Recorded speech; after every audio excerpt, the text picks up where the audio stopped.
we go.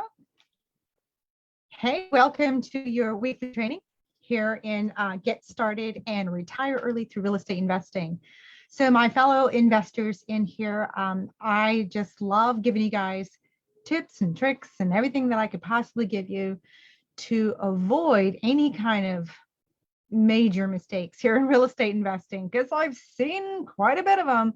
I've had investors come to me and say they've lost $30,000, how they had to pay a ton in taxes, how they, just got a raw deal, right? So the main reason I get up here and I do my weekly trainings is to hedge some of that for you, right? To hedge some of that for you, because you can Google tube until the cows come home on one thing or another thing or this and that and this. But when it comes down to you and your strategy, it can get confusing, right? So tuning into these trainings will give you those step-by-step instructions, not only just to get started, but like once you're in it, things to avoid, things to look forward to, right? So today I have a few things that I wanted to talk to you about. It's basically about mistakes newbie real estate investors make. And not making these mistakes. Now, there's a little caveat to this too. When you make mistakes, you never forget. You never forget. And hopefully you learn from them, right? But I also don't want you to say, I can't start because I'm afraid of making a mistake. Fair enough? Okay, you need someone in your corner by your side, ask questions, right?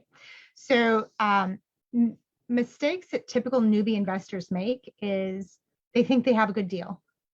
They're running straight out of the gate. I got this deal and all I need is funding. Yeah, once you dive into it, which I have plenty of times with newbies jumping in here, they're like, hey, I got this deal. And I'm like, okay. And I pick it apart and I ask certain questions and they're like, oh. So, and I appreciate the efforts and I appreciate the energy in moving forward, because you're never going to know if you did right or wrong, if you're even close to getting a great deal, if you don't try, right? So even though I'm saying these are mistakes that newbies make, I'm not saying don't move forward because you're afraid of making those mistakes. So I just want to make that perfectly clear, because I want you to dive in. I want you to, run through the numbers. I do my 5-day challenge so that you guys could run through the numbers and know what you're getting into, how to make offers, how to negotiate, all of those things, so that you make less mistakes, right? Go through the process so you make, well, basically fail forward fast, make all the mistakes as fast as you can so you get to the right answer and right way, right? So thinking you have a good deal is one of the first things that newbie investors tend to think that they have when they truly don't. Once you get with an experienced investor, they go, nope, nope, nope, nope, nope. Or like, for goodness sakes, maybe you do have a good deal, right? But 9 times out of 10, it's a no, because you don't know how to comp out property. You don't know how to get accurate comparables. So knowing your market and getting great comparables is something everyone should practice, right? So the second thing is, I get answers like, oh, well, I Googled it, so now I know how to do everything.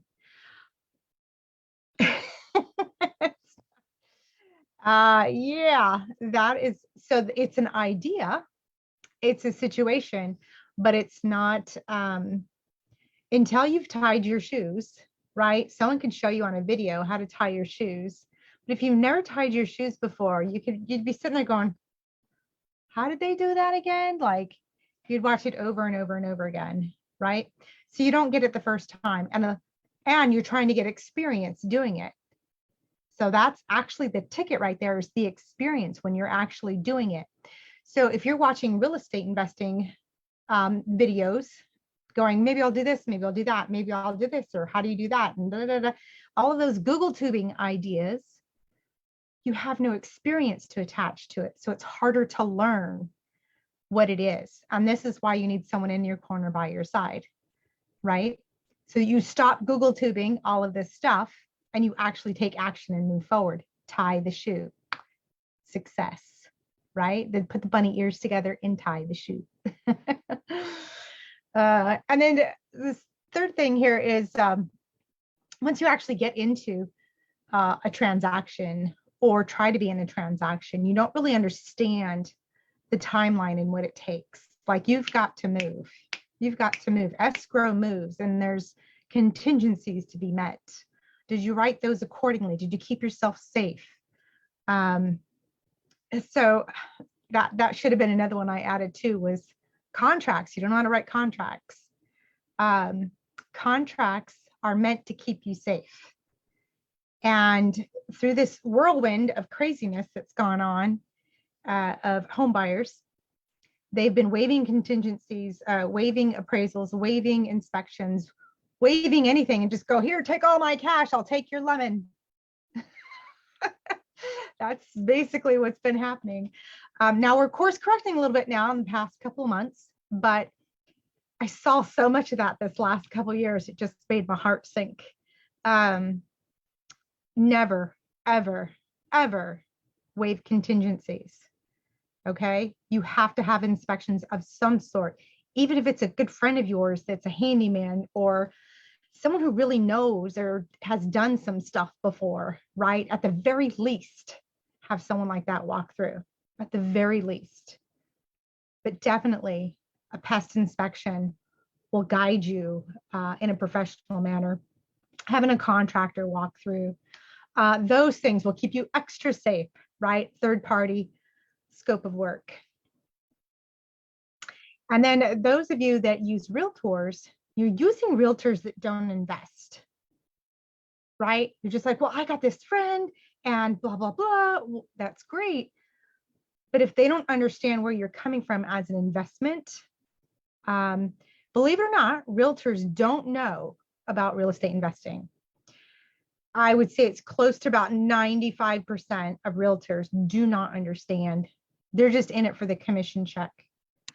They know probably a lot more about real estate than you do, which makes them the expert of that field. But it's a different realtor mindset versus investor mindset. So if you have a realtor that is both, then they get what you're trying to do and can help you accordingly. So not every realtor is created equally. And I say that with love because I'm a licensed realtor in California. I'm currently in Pennsylvania and I don't practice anymore. It's a game that I don't wish to play. I'd rather play on the investor side of it. I found the investor world so much more exciting and less painful than being a realtor. And the fourth thing here is not having a team. Not having a team. If you don't have the right team in place, you'll fail. You just will. So in any business, if you start out by yourself and you stay with yourself, you may last 1 to 2 years, maybe 3, but definitely not much further than that. Okay. If you have one extra team member, you might make 3 to 5 years. You need to leverage yourself, right? You need to have team around you. And I'm not just talking about you have a realtor and a lender. Woo! No, it's so much bigger than that. It's your CPA, it's boots on the ground, it's property management, there's so many other team members that it takes to make the wheel go round at a bigger pace, right? At a steadier pace. If you're trying to build your portfolio, most of yours, that's another thing newbies make. I should add this to the list. They think they have to start off with wholesale, right? So if you're starting off with wholesale, that's a lot of work and teamwork, right? Now you can make a whole business out of wholesaling. That's great if that's your mission, but don't ever forget that you need to hold property. Okay. That is the tax strategy way to keeping more of the money you make. Okay. You need to hold property. Ask any CPA. That's another thing to add to the list. Well, to your team anyways, make sure you have a great CPA that strategizes with you, not just as a data entry clerk that handles your receipts, okay? Make sure they know where you're going so that they can help you get there. So back to being in wholesale, if you think you're having to start with wholesale, you do not, okay? You can actually buy and hold right out of the gate. So this is what I'm helping my clients to do. It's super exciting. One of my newest clients, she came on board and she was like, yeah, okay, this sounds great. This is what I'm looking for. And jumps in and she jumps into the training and she's like, oh my God, this is the missing piece. I've been Google tubing for 10 years. So she's super excited that she can actually hold property and she doesn't need a ton of money or perfect credit score and all of that. So, and she's a realtor. So just to let you guys know, she's a realtor and there's so many things that realtors don't know that are on the investing side of real estate. So again, back to my list of things that mistakes that newbie real estate investors make. One of the big things is they use all cash. They think they need to use all cash, right? And then they come to me. I've gotten plenty of phone calls. They come to me, Joanne, I have this great deal. Da, da, da, da, da, da, da, da. They go down the list of how great it is, right? Call me up and say how great it is. And then I just need rehab money.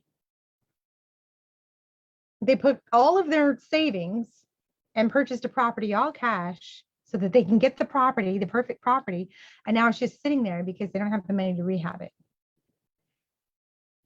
So please don't do that. Please leverage your cash. Right? And people go, oh, I'd never do that. I see it all the time. It's ridiculous. And then here's a big one for, I geek out on tax and legal. I'm not a CPA or financial advisor, so please don't get this twisted. But I did prepare taxes. I did train on taxes. I was licensed, P10, CTEC license, and I learned a lot. I learned how tax law makes billionaires, right? How the billionaires use the tax laws to step up even more and pay less in taxes. And a lot of people yell at the rich. They go, oh, the rich is getting richer and the poor is getting poorer. Well, it's because the rich read tax law, or they hired someone to read it to give them the best deal or CPA. It truly, that's all it is. You can do the same thing. You can do the same thing and be one of those rich people. Right? So I say this with a grain of salt. Please don't throw rocks at them because they have money. Throw rocks at the government, right? That's who created all of this. The government created all of this. Okay. So put your rocks in the right place. Okay. But one of the biggest things is being an entrepreneur. This is in tax law. Okay. This is my secret sauce. Being an entrepreneur. So if you're W-2, you need a side hustle. You need to be an entrepreneur. And having real estate assets, buy and hold them. That is the secret sauce to paying next to zero in taxes. Next to zero, right? Give or take a little bit, an average. Instead of paying hundreds of thousands or tens of thousands, right? If you're a W-2 person, you're already outside of the paying way too much in taxes, way too much. So the highest paying tax person is actually a W-2 person. You pay the most percentage of taxes, right?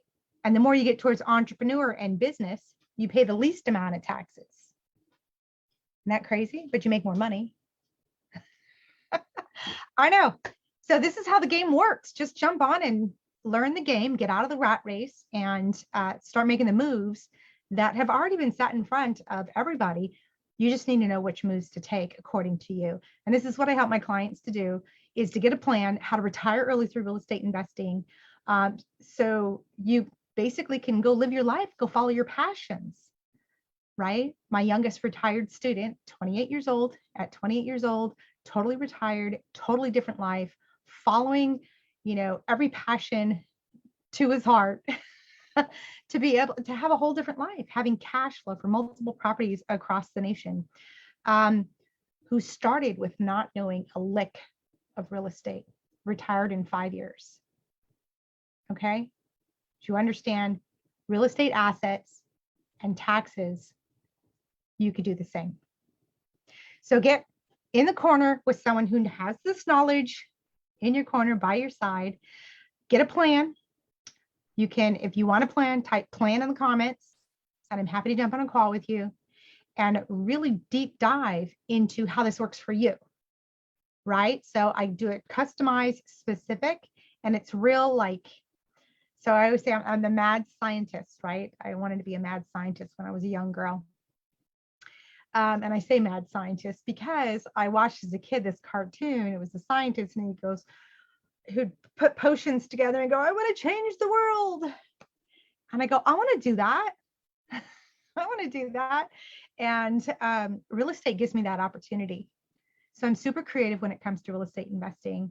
I've helped thousands across the nation, and not just my students, my clients, but also many sellers, like thousands of sellers that I've been able to get them out of, pre-foreclosure or whatever drama was in their house, to the point where they're giving me flowers because they're so grateful that I helped them for their situation.